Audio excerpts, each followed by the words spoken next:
Hey there. Let's talk a little bit about chords, shall we? Specifically power chords and bar chords. Hopefully by now you know most of your open chords like E, E minor, A major, A minor, G, C, D, D minor, hopefully, and so on. All right, all those chords have a root. They have a foundation note. For instance, our top string open, E, is the root of our E major chord or E minor chord. All right, well, if we're talking about power chords, one reason we use power chords is so we can go up and down the neck. Like if you have to play a flat or sharp chord, you can do so where you can't as an open chord. All right, that's why we use a capo. We move it up, so on. All right, let's take this C chord, where this ring finger is the root of this chord. All right, that's a C note. You take this first finger and put it on the C. All right, and then you add the next string 2 frets higher than that with your ring finger. So you have the 5, the 5th note of the scale. 1, 2, 3, 4, 5. You're adding that, okay? All right, so now you have those 2 chords. Now, it's a good exercise to work up the string, let's say up starting with open A, which A, we don't have to play like this because it's open, but that's the first 2 notes of an A chord. Then B flat, we have to start using our first finger on our root note, which is B flat in this case. So now I have a B flat and an F as this chord, all right? Then I move B flat up 1 fret to B, and this is a B power chord, a 2-note B power chord. Up 1 fret, on the 3rd fret is C, and then you have a G on top. So you'll always have your 5th on top. This is the 1, your root is 1, and then your ring finger has the 5th note of the scale, which if you went from this C straight up, that's also your 5. In other words, it's the sound created that creates this. 1 chord 5 chord, 1 5 1 5. That 5 is an octave lower than this 5 that's on top when you have the power chord. Bottom line, you're just playing 2 fingers and 2 strings. Now, with a power chord, I forgot to move this stand over, so bear with me a second. With this 2-note power chord, I can actually play a song. I'm going to go from G straight up to, C, straight up to G, and then back to C. Driving in a winter wonderland. Now, bear with me. It won't be pretty, it's just a power chord, all right? I'm playing a 2-note power chord for the whole song. Frozen roads, nice and icy, try to drive, they're so dicey. You can't get around, even in town, driving in a winter wonderland. All right? Now, if we extend that to 1 more finger, 1 more note, you're actually playing the octave with the pinky. So this 3-note power chord will now be a C and a G and a C. 1, 5, and 8, which is the same as 1. It's the same note. It's a C. It's an octave. All right? So if we have C here, up 2 frets is D. That's a D power chord because our root is D with our first finger again. All right? Take that 2 more frets up, which is the 7th fret. That's an E note, which was the base of an E 2-finger power chord. And then if you add your pinky, it has the octave. Now in E, it's kind of unusual because we can play the open E string because it's E. All right? All right, now this power chord here, E, we can play it completely open because the strings that are open are part of an E, in this case minor, chord where these strings are also open. The B and the E are open. So for instance, Carol of the Bells, I can play E, D, C, B. So if you put your finger on the 7th fret, E, 5th is D, 3rd is C, second is B. E, D, B, C, B. E, D, C, B. And if we were to continue on Carol of the Bells, go back to E. 2 frets up is F sharp. 1 more fret up is G. That's the 10th fret, which is 2 below your double dot. Now move it up to the double dot where your first finger is on the A string on the double dot. That's an A note, because anytime you're on the double dot, that's an octave of your open string. So if we're on an open A string, that double dot is an A note. Let's go up again from E, F sharp, G, A. Then we're going to come down here back to B. I don't have a cutaway on this guitar, so I can't really get in here to get the B very well. So I'm going to come back down to the 7th fret on my E string, which is a B note, and a 3-note power chord. So if I go up again on the Carol of the Bells, E, F sharp, G, A, E string, B. There you have the intro to Carol of the Bells. And the whole song Carol of the Bells, my arrangement, is just E, D, C, B, over and over and over again until you stay on the B. For the... All right?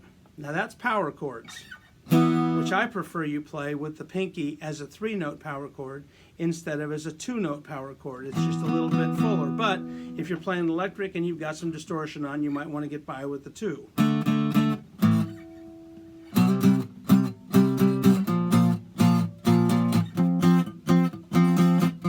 A 2-note power chord for taking care of business. All right? Now, the fun begins. Let's look at bar chords. Had to think about that. I want to call it the right thing. Bar chords. We're going to look at bar chords for, first of all, that are in the shape of E. So when you're looking for a note, a chord, E, F, G, A, B, maybe C, maybe D, but no higher, okay, you're going to root it on the E string. So let's start with A, all right? I like that because it's in the middle of the fretboard. It's not down here where you're next to the nut and the frets are too wide, or way up here where the frets are too skinny. You're in the middle, all right? So that's A or B, but we'll stick with A. Okay, now we have to use this finger and find A. Let's say it's A minor 7 that we want to play. First of all, play A. Got to play the A right here. So you're barring on the 5th fret because that's your A fret. E, F, G, A, all right? You bar that. Now let's start by making an E type. This is E major, all right? If we took it down here, it would sound like E major. So bring that up to where your first finger is on the 5th fret. That's A major, okay? If you moved it 2 frets down, it would be a G because you're using your G fret. If you moved it 2 frets above A, it would be a B major because we're starting with the chord E major. So let's take it back to major. All right. Now, if this is E major and this is E minor, just these 2 fingers used, you bring that up to A again. You make your A major, which looks like an E major. Take your middle finger off, and now you have a minor chord. It looks like an E minor chord, but it's on the A fret. Therefore, it's A minor. All right? Now, you may not know this, but this is E minor, and just 1 finger here on this B note is an E minor 7, all right? You've opened up this string to make it, adding the flat 7th note of the scale. Don't need to remember that, but that's what happens. If you need an E, A minor 7, you are barring this, and you only have this ring finger 2 frets higher on the A string, which looks like an E minor 7, but because of where you have it, it's an A minor 7.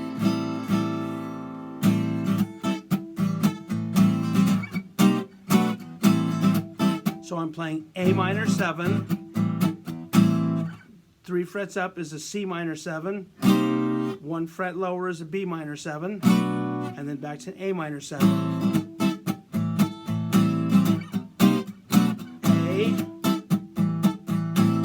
C, B, A, which should be like A minor, C, B, A. So let's talk about the A string a minute. All your bar chords are either going to look like A major for now or A minor. So we're taking our A minor chord and moving it up 3 frets to C. Remember, this is where your note is for when you're playing an open C chord. That's a C, all right? So we're going to bar that and make that bar look like not an A major, which this is, but it's going to look like an A minor, but you're taking it up to the C fret, which is kind of interesting because this shape looks very much like this shape. This is a G, but now I'm rooting this E major chord on an E string, but when I drop it down, I now have a C minor. It's just like when you take your E major and drop it down to A minor. That looks the same, but it's because of where it is, it sounds different. It is different. So this relationship of E to A minor is the same if you go to the 3rd or any other fret.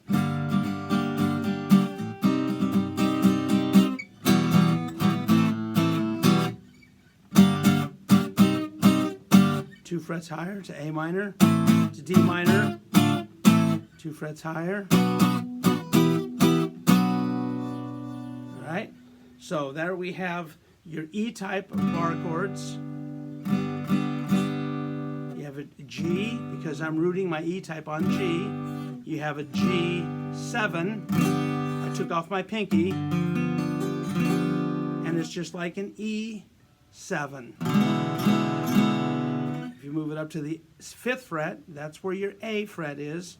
So A major, take off your pinky, that's a 7. Move it 2 frets higher, hopefully you know that that's a B. And then you can make it a 7. And you can do that with any chord. If you took an E and made it suspended, go up to A, suspend it with the pinky, and that's A suspended. If you have an A chord and you play a suspended, you can take that shape up to the 5th fret and bar it on a D. That's a D suspended, where you're barring your B strings, just like you were on the A chord. Here's a D string, a D chord open, suspended. All right. So hopefully you have the chart for Driving in a Winter Wonderland. I'm going to play it in bar chords only. All right. It's in the key of C. Driving in a winter wonderland. Repeat. Driving in a winter wonderland. Frozen roads, nice and icy. Try to drive, they're so dicey. You can't get around, even in town. Driving in a winter wonderland. And so on. All right? But practice them. Find the root. Just think of a chord like F7, all right? You first have to find the F with this finger. A, B, C, D, E, F. Then you play the bar chord, F major, and then you make it look like an A7 would look by putting a hole in the middle of it. So here's your F7. You can see there's a hole in the middle of it, but there's a hole where this finger used to stretch across, right? So that should get you started on power chords and bar chords.